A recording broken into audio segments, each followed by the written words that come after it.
Good morning, everyone. Thank you for coming, and thank you to the organizers for this presentation slot. My name is Xiao from UT Austin. This is joint work with my colleagues who have recently conducted a cluster-randomized trial. Today, I want to share a problem we ran into. In cluster-randomized trials, people do not always adhere to the program they are offered. I'd like to show you one way we examined to study that. Here is what we are going to gather. I will begin with the trial that motivated this work. Then I will define the terms so we are all on the same page. After that comes the method and a simulation to check it. Then the trial results and some recommendations. Let me start with the trial that sent us down this road. 30 schools were randomized, half to the program and half to a control condition. The program worked at 2 levels at once. Parents were offered 12 training sessions, and school educators were offered 12 sessions of their own. Participation, however, was far from complete. Among parents in the program schools, nearly 200 out of 600 attended nothing at all. Only 5 of the 15 program schools reached high educator attendance. So control schools have no access, so non-adherence is one-sided. That left us with an interesting question. Does the effect on children depend on how much of the program people actually received? Before the method, let me define 3 terms to be clear. First, a cluster randomized trial. We randomize whole groups rather than individuals. Here the groups are schools. Everyone in a school receives the same condition. Second, adherence. Adherence is how much of the assigned program a person actually receives. For a parent, we define it as attending at least 1 session or none. For a school, we define it as reaching 75% average educator attendance or not. Third, moderation. Here, moderation means the size of the effect differs across subgroups.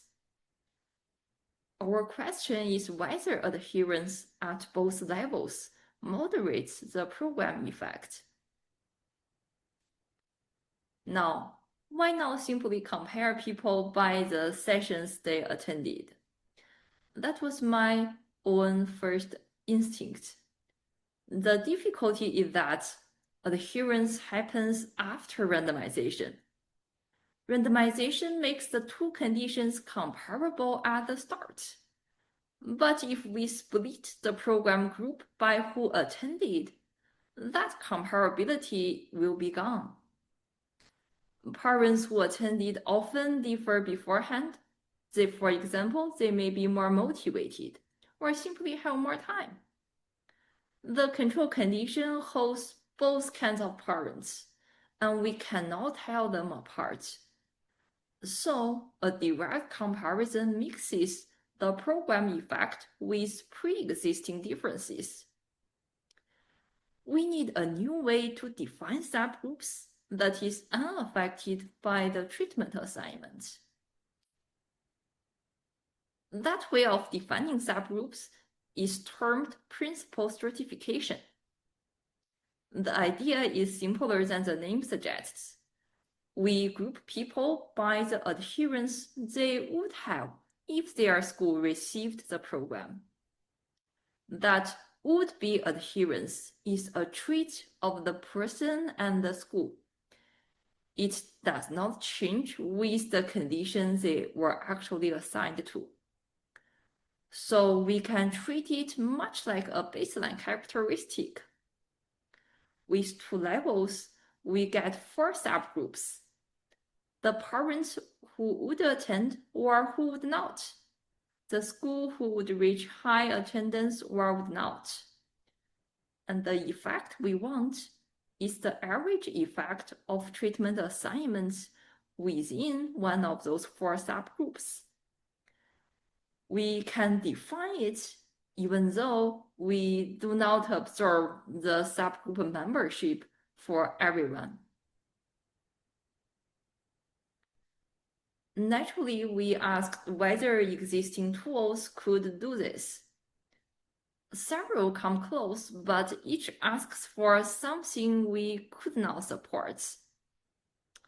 First, instrumental variable methods need an assumption termed exclusion restriction.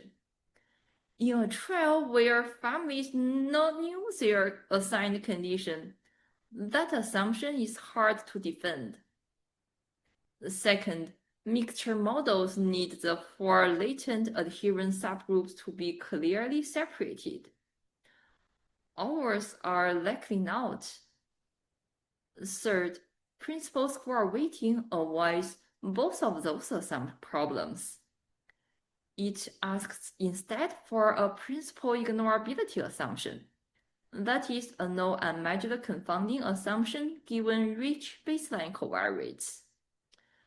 That one we were willing to make because the trial indeed collected rich baseline data.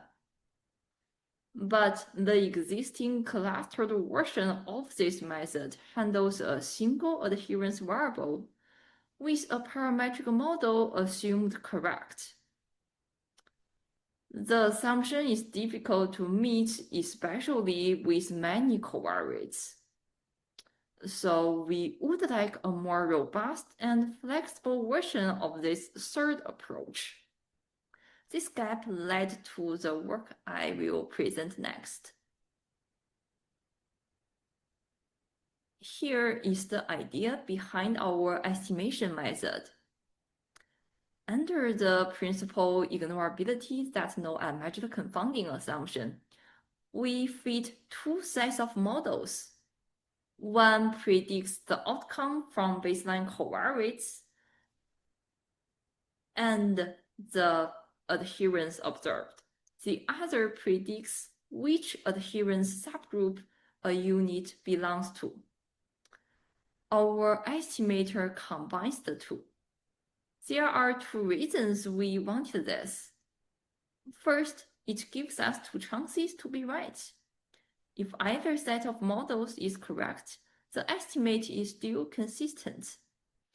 Second, it facilitates statistical inference even when complex machine learning models are used. With a single model method, such as the weighting method that has been developed, a regularized flexible model, such as regression trees, leaves a little bias that makes it hard to compute valid standard errors. I should be clear about what is new here. The doubly robust principal stratification already exists for single-level data. What we did here is a clustered version of this approach with adherence at both levels. The second aspect of our method is the use of machine learning approaches, and I will keep this brief. The 2 sets of models need not to take simple linear forms. We estimate them with a flexible regression tool called the superlearner. It combines several prediction models to minimize cross-validated prediction error. We also use cross-fitting across clusters. Each cluster gets predicted values from models trained on the other clusters. That protects us from a bias due to using the same data for both estimating the models and computing the estimator. One caution which we learned the hard way. with about 30 clusters. Very flexible models such as random forest and neural networks can make the estimates unstable with large standard errors. So with few clusters, we kept the models simple in simulation and the application. Well, now let me turn to the confidence intervals. Clustered randomized trials rarely have many clusters, so we were careful here. For a single subgroup effect, we use a t-interval. We also examine the degrees of freedom, Rg, the number of clusters, -2. Besides that, we also examined a Monte Carlo interval for the ratio, which I will describe next. For moderation, we test two differences at once. One compares schools among parents attending no session. The other compares schools among attending parents. Testing two things at once inflates the error rates, so we use simultaneous intervals from a multivariate t-distribution. They aim to control the family-wise error across the two comparisons. Let me say a little more about the Monte Carlo interval, since it matters when clusters are few. Each subgroup effect is a ratio, turns out to be a ratio. The numerator is a weighted difference in outcomes. The denominator is the estimated share of units in that subgroup, and both carry sampling error. A more conventional Wald interval treats the ratio as if it were normally distributed. With about 30 clusters, that approximation is too optimistic. The tails can be too thin, so the interval comes out too short. The Monte Carlo approach avoids that.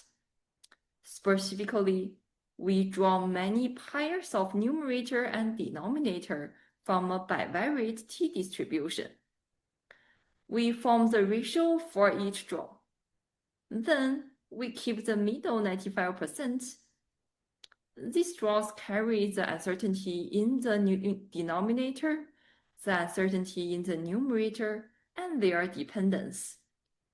So the resulting distribution is closer to the true sampling distribution with a small sample.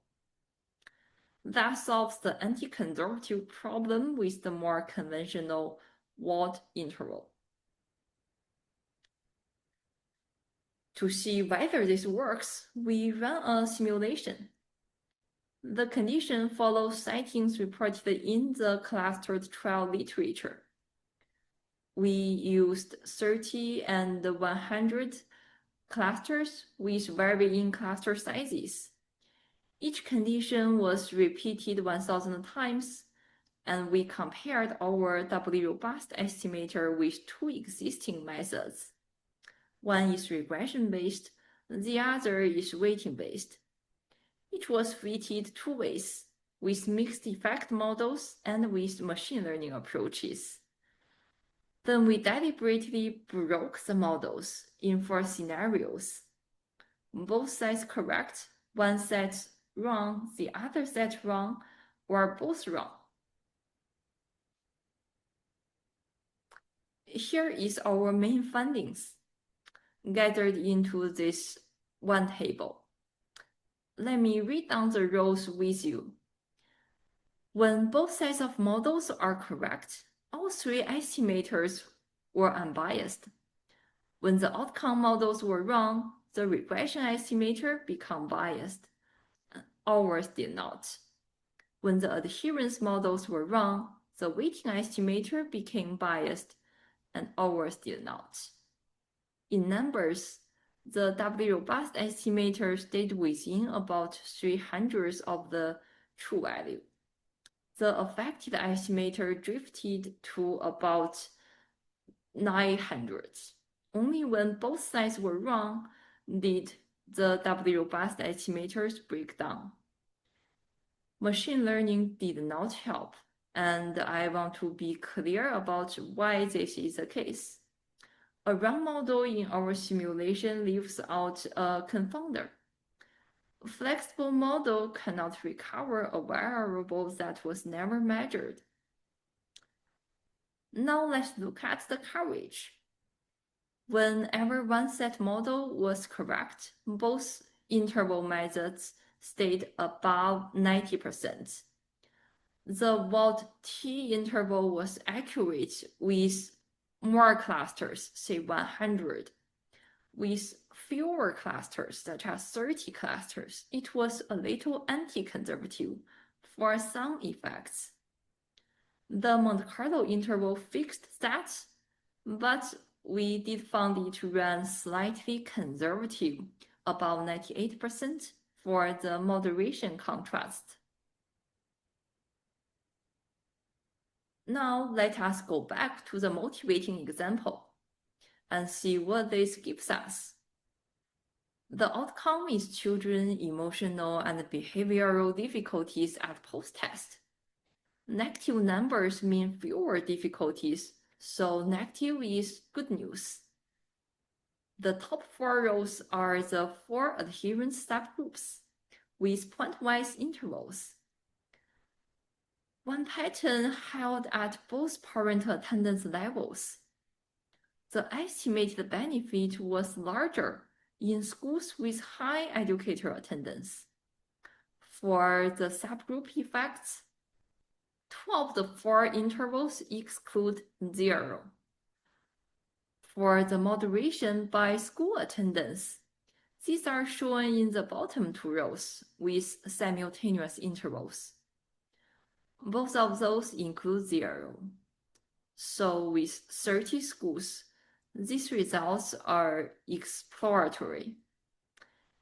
If a larger trial later confirms it, this could suggest that program developers could concentrate more on reaching high educator attendance.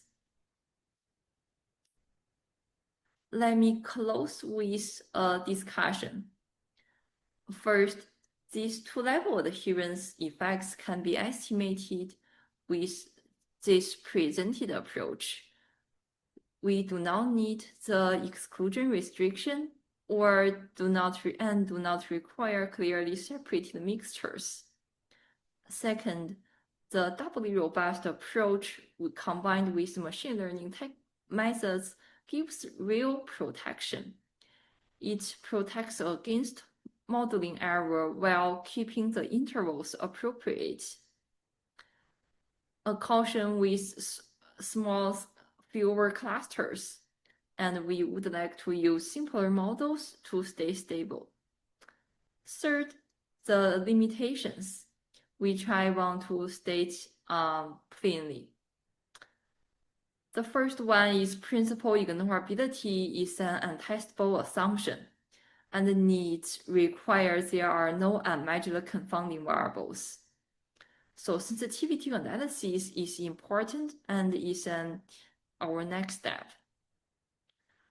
Second, adherence here is treated as a binary variable, but continuous adherence is often of interest, and that will be a direction for future work.